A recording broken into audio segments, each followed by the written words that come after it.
ଗଞ୍ଜାମର ଏକ ନିପଟ ମଫସଲ ଗାଁ ନୀଳକଣ୍ଠପୁର। ଗାଁଟି ଯେତିକ ସୁନ୍ଦର ତାଠାରୁ ଅଧିକ ଭୟଙ୍କର। ଏଠାରେ ସମୁଦ୍ରର ଗର୍ଜନ, କେତକୀ ବଣର କାଲୁଆ ପବନ ମିଶି ଏକ ଅଦ୍ଭୁତ ଶବ୍ଦ ସୃଷ୍ଟି କରନ୍ତି। ଗାଁର ଶେଷ ମୁଣ୍ଡରେ ଯେଉଁଠି ବରଗଛ ଓହଳଗୁଡ଼ିକ ଭୂଇଁକୁ ଛୁଇଁଥାଏ, ସେଠାରେ ଏକ ପ୍ରାଚୀନ ଶିବ ମନ୍ଦିର ଛାୟା ମନ୍ଦିର ବୋଲି ଅଛି। ଲୋକେ କୁହନ୍ତି ଏହି ମନ୍ଦିରଟି କୌଣସି ମନୁଷ୍ୟ ଦ୍ୱାରା ନିର୍ମିତ ହୋଇନାହିଁ, ବରଂ ଏହା ଏକ ପ୍ରାଚୀନ ତାନ୍ତ୍ରିକ ଅଭିଶାପରୁ ଜନ୍ମ ନେଇଛି।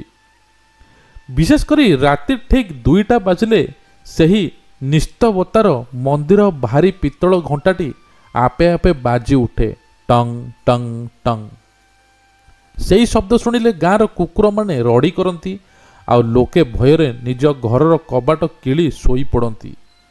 କିନ୍ତୁ ଶିବୁ ପାଇଁକି ଏହି ଶବ୍ଦ କେବଳ ଭୟ ନଥିଲା, ଏହା ଥିଲା ତାର ହୃଦୟର ଏକ ଚିରି ଯାଇଥିବା କ୍ଷତର ଚିତ୍କାର।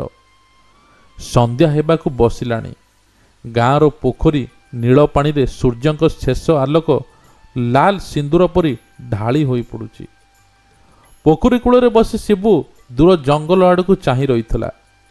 ବୟସ ତାଙ୍କର 50 ଟପିଲାଣି, କିନ୍ତୁ ଆଖି ବି ସେହି 20 ବର୍ଷ ତଳର ଜିଦ୍। ତା ଚେହେରାରେ ଏକ ଅକୁହା ଯନ୍ତ୍ରଣାର ଛାପ। ସେ ଗାମୁଛାଟିକୁ କାନ୍ଧରେ ପକାଇ ଗାଁ ଭିତରକୁ ଆସିଲା ବେଳକୁ ଗାଁର ମୁଖିଆ ହରି ପଣ୍ଡାଏ ତାକୁ ଅଟକାଇଲେ। ପଣ୍ଡାଏ ହେଉଛନ୍ତି ଗାଁର ମାର୍ଗଦର୍ଶକ ବା ମୁଖିଆ, କିନ୍ତୁ ସେ ମନ୍ଦିର ନାଁ ଶୁଣିଲେ ମଧ୍ୟ ଥରି ଉଠନ୍ତି। ପଣ୍ଡା କହିଲେ, ଗାଁରେ କୌଣସି ପକ୍ଷୀ ବି ଆଜି ରାତିରେ ସେଆଡ଼େ ଯାଏନି। ତୁ ପୁଣି ସେଇ ପାଗଳାମି କରୁଛୁ? ଶିବୁ ଛିଡ଼ା ହେଲା। ତାର ସ୍ୱର ଅତି ଶାନ୍ତ କିନ୍ତୁ ଗମ୍ଭୀର ଥିଲା। ପଣ୍ଡା, 20 ବର୍ଷ ହେଲାଣି ମୁଁ ପ୍ରତିଦିନ ସେଇ ଘଣ୍ଟା ଶବ୍ଦ ଶୁଣୁଛି। ଗାଁ ଲୋକଙ୍କ ପାଇଁ ସେଇଟା ଭୟ, କିନ୍ତୁ ମୋ ପାଇଁ ସେଇଟା ଜାହ୍ନବୀର ଡାକ। ସେ ମୋତେ ଡାକୁଛି। ଶିବୁର ମନ ଇତିହାସର ପୃଷ୍ଠା ଓଲଟେଇବାକୁ ଲାଗିଲା।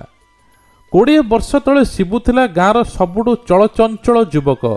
ତାର ଏକ ଛୋଟ ସାଙ୍ଗ ମିଳିଥିଲା, ଗୌର, କାଳିଆ ଓ ଚମ୍ପା, ଏବଂ ତାର ପ୍ରିୟତମା ଥିଲା ଜାହ୍ନବୀ। ସେମାନେ ସମସ୍ତେ ଆଧୁନିକ ଚିନ୍ତାଧାରାରେ ଥିଲେ ଏବଂ ଗାଁର ଏହି ଘଣ୍ଟା ବାଜିବା ରହସ୍ୟକୁ ଅନ୍ଧବିଶ୍ୱାସ ବୋଲି ଭାବୁଥିଲେ। ସେହି ଚତୁର୍ଦ୍ଦଶୀ ରାତିରେ ସେମାନେ ପଣ କଲେ ଯେ ସେମାନେ ମନ୍ଦିରର ରାତି କାଟିବେ ଏବଂ ପ୍ରମାଣ କରିବେ ଯେ ସେଠାରେ କୌଣସି ଭୂତ ବା ପ୍ରେତ ନାହାନ୍ତି। ଜାହ୍ନବୀ କହିଥିଲା, ଶିବୁ, ଯଦି ଆମେ ଏହି ରହସ୍ୟ ଭାଙ୍ଗିଦେବା, ତେବେ ଗାଁ ଲୋକେ ନିର୍ଭୟରେ ରହିପାରିବେ। ରାତି ବଢ଼ିଲା। ମନ୍ଦିର ଭିତରେ ସେମାନେ ଟର୍ଚ୍ଚ ଲାଇଟ୍ ଧରି ବସିଲେ। ଚାରିଆଡ଼େ ବାଦୁଡ଼ିକ ଶବ୍ଦ ଆଉ ଶୁଖିଲା ପତ୍ରର ଧ୍ୱନି। ରାତି ଠିକ୍ 2ଟା ବାଜିଲା। ହଠାତ୍ ମନ୍ଦିର ସ୍ତରରେ ଏକ କାଲୁଆ ପବନ ବୋହିଲା। ଗର୍ଭଗୃହରୁ ଏକ ନୀଳ ରଙ୍ଗର ଧୂଆଁ ବାହାରିବାକୁ ଲାଗିଲା। ସେମାନେ ଦେଖିଲେ ମନ୍ଦିରର ପୁରୁଣା ପୂଜାରୀ ନାରାୟଣ ଶର୍ମା ଛିଡ଼ା ହୋଇଛନ୍ତି, କିନ୍ତୁ ତାଙ୍କର ଚେହେରା ଏମିତି ବିକୃତ ଥିଲା ଯେ ଦେଖିଲେ ରକ୍ତ ଶୀତଳ ହୋଇଯିବ, ଭୟ ମଧ୍ୟ ଲାଗିବ। ନାରାୟଣ ଶର୍ମା, ଯିଏକି ଜଣେ ସିଦ୍ଧ ତାନ୍ତ୍ରିକ ଥିଲେ, ଯିଏ ନିଜର ଆୟୁଷ ବଢ଼ାଇବା ପାଇଁ 5 ଜଣ ନିର୍ଦ୍ଦୋଷଙ୍କ ଛାୟା ବଳି ଦେବା ପାଇଁ ଚାହୁଁଥିଲେ। ଗୋଟିଏ ପରେ ଗୋଟିଏ ସାଙ୍ଗକୁ ଛାଇ ମନ୍ଦିର କ୍ଲାନ୍ତରେ ଶୋଷି ହୋଇଗଲା। ଶେଷରେ ଜାହ୍ନବୀର ପାଳି ମଧ୍ୟ ଆସିଲା। ଜାହ୍ନବୀ ନିଜକୁ ବଞ୍ଚିବା ପାଇଁ ପରିବର୍ତ୍ତେ ଶିବୁକୁ ମନ୍ଦିର ବାହାରକୁ ଠେଲିଦେଲା। ଶିବୁ ବାହାରେ ମୁଣ୍ଡ ମାଡ଼ି ଅଚେତ ହୋଇଗଲା। ଚାହୁଁ ଚାହୁଁ କିଛି ଲୋକଙ୍କର ଜୀବନ ମଧ୍ୟ ଚାଲିଗଲା। ଆଉ ସକାଳେ ଯେତେବେଳେ ଚେତା ଫେରିଲା, ସେ ଦେଖିଲା ମନ୍ଦିର ଚାରିଆଡ଼େ ସୁନସାନ। ତାର 4 ଜଣ ସାଙ୍ଗ ସବୁଦିନ ପାଇଁ ନିଖୋଜ ହୋଇଯାଇଥିଲେ, କିନ୍ତୁ ଶିବୁ ଜାଣିଥିଲା ଯେ ସେମାନେ ମରିନାହାନ୍ତି, ବରଂ ସେହି କାନ୍ଥ ଛାୟା ଭିତରେ ହୋଇ ବନ୍ଦୀ ହୋଇଯାଇଛନ୍ତି। ଆଉ ସେହି ଦିନଠାରୁ ଶିବୁ ଏକ ସାଧାରଣ ହୋଇ ରହିଲା ନାହିଁ। ଗାଁ ଗାଁ ବୁଲି ପୁରୁଣା ପୋଥିପତ୍ର ଖୋଜିଲା। ସେ ଜାଣିବାକୁ ପାଇଲା ଯେ ନାରାୟଣ ଶର୍ମାଙ୍କର ଏକ ଅଭିଶାପକୁ କେବଳ ସେହି ବ୍ୟକ୍ତି ଭାଙ୍ଗିପାରିବ ଯାହାର ପ୍ରେମ ଶୁଦ୍ଧ, ଯିଏ ନିଜ ଜୀବନକୁ ବାଜି ଲଗାଇବା ପାଇଁ ପ୍ରସ୍ତୁତ। ଏମିତି ଭାବିଲା। ଆଉ ଏକ 20 ବର୍ଷ ଭିତରେ ଶିବୁ ଅନେକ ତାନ୍ତ୍ରିକ ବିଦ୍ୟା ମଧ୍ୟ ଶିଖିଲା। ସେ ଜାଣିଲା ନାରାୟଣ ଶର୍ମାଙ୍କର ଶକ୍ତି ସେହି ମନ୍ଦିର ମୁଖ୍ୟ ଘଣ୍ଟା ଭିତରେ ଅଛି। ସେହି ଘଣ୍ଟାଟି ସେହି ଛାୟା ମାନଙ୍କୁ ବାନ୍ଧି ରଖିଛି। ଆଜି ଶିବୁ ପ୍ରସ୍ତୁତ ହୋଇ ବାହାରିଥିଲା। ତା ହାତରେ ଅଭିମନ୍ତ୍ରିତ ପିତ୍ତଳର ଛୁରୀ, ଏକ ପୁରୁଣା ଦର୍ପଣ ମଧ୍ୟ ଥିଲା। ସେ ଜଙ୍ଗଲ ରାସ୍ତା ଦେଇ ମନ୍ଦିର ଆଡ଼କୁ ଚାଲିଲା। ବର୍ଷାର ଟୋପା ତା ଗାଲକୁ ଛୁଉଁଥିଲା, ଯେମିତିକି କେହି ଜଣେ କାନ୍ଦୁଛି। ଠିକ୍ ରାତି 2ଟା। ମନ୍ଦିରର ଘଣ୍ଟା ବାଜିବାକୁ ଲାଗିଲା। Tong Tong Tong. ଶିବୁ ଗୃହ ଭିତରକୁ ପଶିଲା। ସେ ଦେଖିଲା କାନ୍ଥରେ 4ଟି ଛାଇ ନାଚୁଛନ୍ତି। ବହୁତ ଅସ୍ତବ୍ୟସ୍ତ ହୋଇପଡ଼ୁଛନ୍ତି। କ'ଣ ବା କରିବ? ସେଥିମଧ୍ୟରୁ ଗୋଟିଏ ଛାଇ ଜାହ୍ନବୀ ପରି ଲାଗୁଥିଲା, ଯିଏକି ତାର ପ୍ରେମିକା ମଧ୍ୟ ଥିଲା। ତା ନିଜ ଜୀବନଠୁ ସେ ଅଧିକ ଭଲ ପାଉଥିଲା। ତାର ସ୍ୱର ଶିବୁ କାନରେ ବାଜିଲା, ଶିବୁ ଶିବୁ, ତୁ ଆସ ନା, ତୁ ପଳା, ସେ ଆସୁଛି। ହଠାତ୍ ମଣ୍ଡପରେ ନାରାୟଣ ଶର୍ମାଙ୍କ ଆତ୍ମା ଦେଖାଗଲା। ତୁ ପୁଣି ଫେରି ଆସିଲୁ? ଆଜି ତୋର ଛାଇ ବି ଏଇ କାନ୍ଥରେ ମିଶିଯିବ। ଆଉ ସେହି ସମୟରେ ସଂଘର୍ଷ ଆରମ୍ଭ ହେଲା। ପୂଜାରୀଙ୍କୁ କଳା ଶକ୍ତି ମନ୍ଦିର ଚାରିଆଡ଼େ ବିଛାଡ଼ି ହୋଇପଡ଼ିଲା। ଶିବୁ ନିଜ ଦର୍ପଣଟିକୁ ପୂଜାରୀ ଆଡ଼କୁ ଦେଖାଇଲା।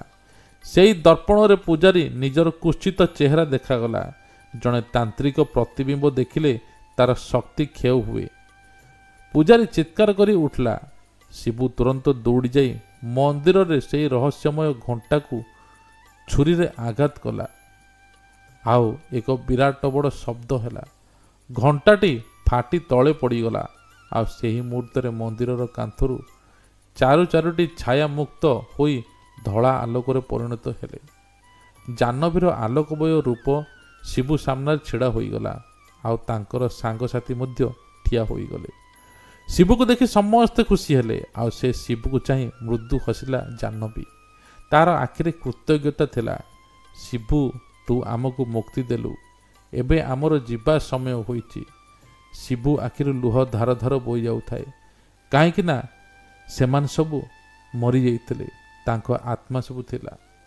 ମୋତେ ଛାଡ଼ି ଯିବୁ, ମୁଁ ବଞ୍ଚିପାରିବିନି, ଏମିତି କହୁଥାନ୍ତି ଶିବୁ।